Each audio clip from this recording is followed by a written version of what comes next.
उत्तराखंड का IT system 2 दिनों से पूरी तरह से लड़खड़ाया हुआ है।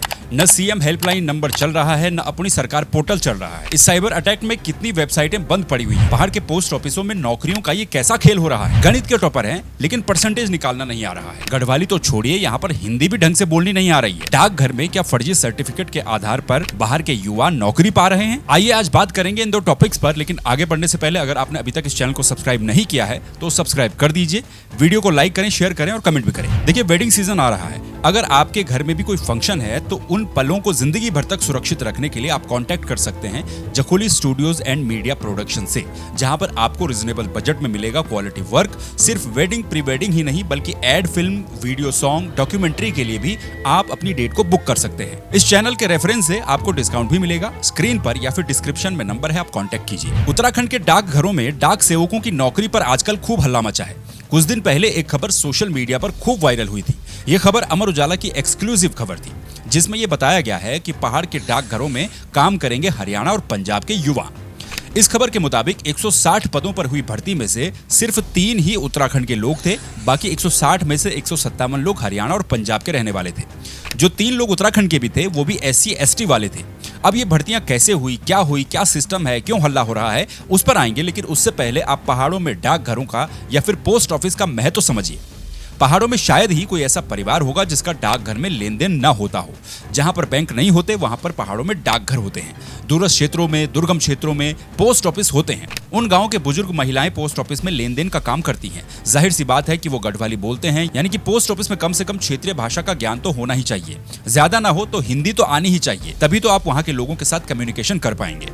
लेकिन यहाँ जो बाहरी राज्यों के युवा नौकरी पा रहे हैं, उन्हें गढ़वाली तो दूर की बात है, हिंदी तक ठीक से नहीं आ रही है।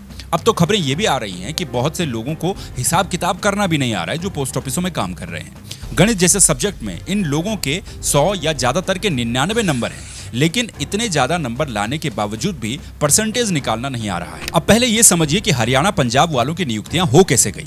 साल 2016 तक डाक सेवकों की भर्ती डिवीजन लेवल पर होती थी।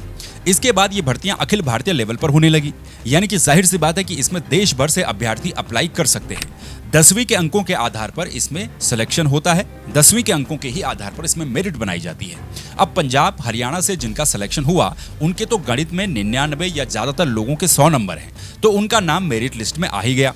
लेकिन ऐसा कैसे हो सकता है कि 100 नंबर लाने वाला प्रतिशत नहीं निकाल पा रहा है, परसेंटेज निकालना नहीं आ रहा है, हिंदी लिखनी बोलनी नहीं आ रही है, हिसाब किताब नहीं आ रहा है? जाहिर सी बात है कुछ तो गड़बड़ी होगी। उत्तराखंड के डाकघरों में 2021 से लेकर 2023 तक 1448 अभ्यर्थियों का सिलेक्शन हुआ। जब इनके सर्टिफिकेट चेक किए गए तो इसमें से 36 सर्टिफिकेट फर्जी पाए गए।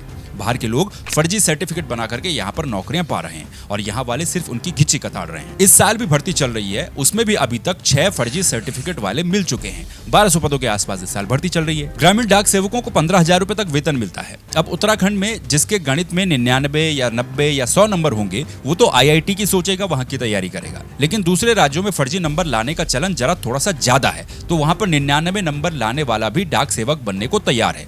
एक बार नियुक्ति मिल जाती है, उसके बाद ये लोग अपना ट्रांसफर करवा देते हैं और दूसरे राज्यों में शिफ्ट हो जाते हैं।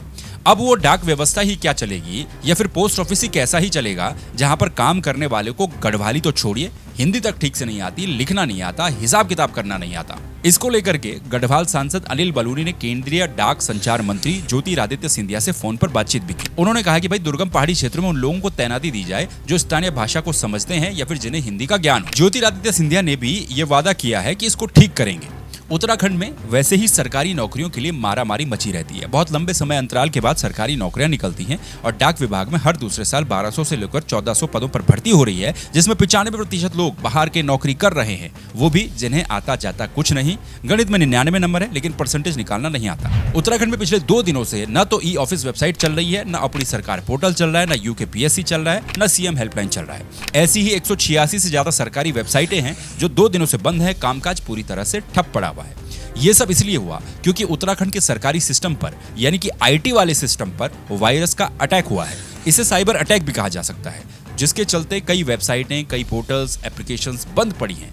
ITDA यानी कि सूचना प्रौद्योगिकी विकास एजेंसी इस साइबर हमले से बाहर निकलने की जद्दोजहद में जुटी है। कोशिशें की जा रही हैं, केंद्रीय एजेंसियां भी पहुंच चुकी हैं। UK स्वान ये बहुत ज्यादा सिक्योर वेबसाइट मानी जाती है, लेकिन ये साइबर हमला इतना जबरदस्त था कि ये वेबसाइट भी इससे बच नहीं पाई। स्टेट डाटा सेंटर भी इसकी चपेट में आ गया। अपनी सरकार वेबसाइट पर लोगों को 800 से ज्यादा ऑनलाइन सेवाएं मिलती हैं एक ही पोर्टल पर। यह व्यवस्था भी 2 दिनों से बंद पड़ी हुई है। सचिवालय में कामकाज बंद रहा। ई ऑफिस प्रणाली बंद होने से कई जिलों में भी कामकाज में दिक्कतें आई। एजेंसियां इस हमले से पार पाने में जुटी हुई हैं। सेंट्रल एजेंसियों के लोग भी उत्तराखंड पहुंचे हैं। ये कहा गया है कि सभी सिस्टम को स्कैन किया जा रहा है, जल्द ही सफलता मिल जाएगी। शनिवार को यानी कि आज हो सकता है कि आज से इन वेबसाइटों का ट्रायल रन भी शुरू हो जाए, लेकिन जब तक मैं ये वीडियो बना रहा हूं तब तक बहुत सी वेबसाइटें बंद हैं। जो समय चल रहा है और जो समय आने वाला है वो आईटी का ही समय है, लिहाजा ऐसे साइबर अटैक भी वक्त वक्त पर देखने को मिलते रहेंगे। इंटरनेट से जितनी सुविधाएं मिल रही हैं उतनी ही ज्यादा सावधानी इसे चलाने में भी होनी चाहिए। ये भी सत्य है कि सरकारी वेबसाइटों में आम जनता से लेकर के सरकार का कई तरह का डेटा होता है और दुनिया भर में डेटा चोरी पर भी चर्चाएं इन दिनों चलती रहती हैं। ये तो सरकारी सिस्टम पर साइबर अटैक हुआ है, इसके साथ ही साइबर ठगी की घटनाएं भी एक के बाद एक लगातार बढ़ती जा रही हैं। साइबर ठग भी समय के साथ साथ अपडेट हो रहे हैं और ठगी के नए नए तरीके अपना रहे हैं। इसके लिए इंटरनेट साक्षरता भी बहुत ज्यादा जरूरी है। जो लोग पुरानी पीढ़ी के हैं और फेसबुक, व्हाट्सएप, यूट्यूब जैसी एप्लीकेशन चलाते हैं, लेकिन उन्हें ज्यादा पता नहीं होता कि किस लिंक पर क्लिक करना है और किस पर क्लिक नहीं करना है, इंटरनेट उनके लिए भी खतरनाक साबित हो सकता है।